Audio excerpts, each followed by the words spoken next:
আজকে বানালাম onion fry. এটা খেতে অনেক মজা হয়েছিল। মনেই হয়নি যে এটা পেঁয়াজ দিয়ে বানানো। এখানে আমি দুটো বড় বড় সাইজের পেঁয়াজ নিয়েছি। এখন এগুলোকে ছিলে নিব, তারপরে গোল গোল করে কেটে নিব। পেঁয়াজ ছেলা শেষ। এখন এই দুটো ধুয়ে নিয়ে আসব। ধুয়ে নেওয়া আনার পরে দেখুন কতটা ফ্রেশ লাগতেছে। এখন আমি গোল গোল করে কেটে নিচ্ছি। এগুলো একটু মোটা মোটা করেই কাটতেছি, নয়তো আবার ভেঙে যাবে। তো এরপরে আস্তে আস্তে করে ভিতরটা বের করতে হবে যেন ভেঙে না যায়। এই যে দেখুন কি সুন্দর হয়েছে। এরকম অনেকগুলো এখন বানিয়ে নিব। আমি ফার্স্ট টাইম এই অনিয়ন ফ্রাইটা বানাচ্ছি, এর আগে কখনো ট্রাই করা হয়নি। অনিয়ন ফ্রাইয়ের অনেক ভিডিও আসে সামনে, তো দেখেই মন চায় যে বানাই। তো ফাইনালি আজকে সন্ধ্যার পরে বাসাতেই বানাচ্ছি। আমার সবগুলো কাটা শেষ। এই যে দেখুন কি সুন্দর। এখন আমি বেসন দিয়ে একটা ব্যাটার বানাবো। তো এখানে আমি পরিমাণ মতো বেসন দিয়ে দিচ্ছি। অনিয়ন ফ্রাইটা যাতে ক্রিস্পি হয় এর জন্য আমি চালের গুঁড়া দিয়ে দিলাম অল্প করে। এরপরে দিয়ে দিচ্ছি মরিচের গুঁড়া।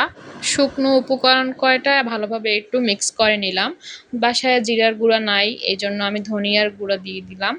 এখন দিয়ে দিচ্ছি পরিমাণ মতো লবণ। তো এই যে আমার সব কিছু দেওয়া শেষ। এখন অল্প অল্প পানি দিয়ে সুন্দর একটা ব্যাটার বানিয়ে নিব।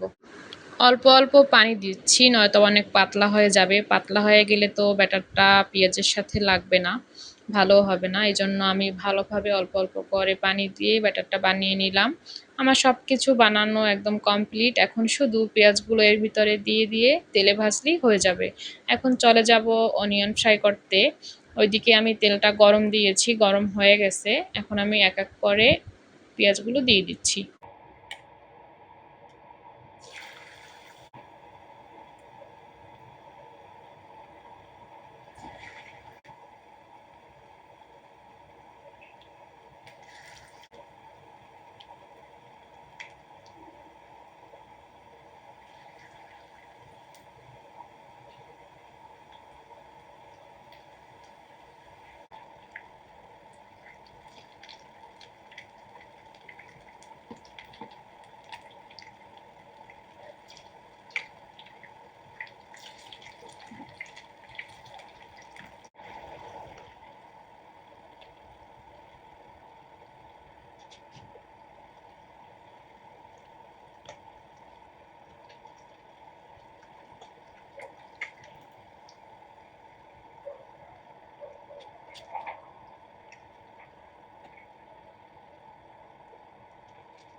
এক খোলা ভাজার পরে আবার এক খোলা দিয়ে দিলাম। তো মোট আমি ২ খোলাই ভেজেছি।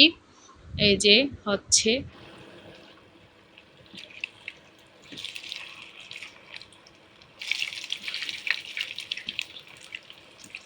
সবকিছু ভাজার পরে আমি সবটা নিয়ে টেবিলে বসে পড়লাম খাওয়ার জন্য।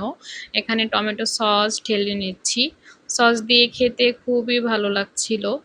আপনারা বাসায় ট্রাই করে দেখতে পারেন। এটা অনেক ক্রিস্পি হয়েছিল, ভালোই লাগছিল খেতে। তো ভিডিওটা কেমন লাগছে অবশ্যই কমেন্টে জানাবেন।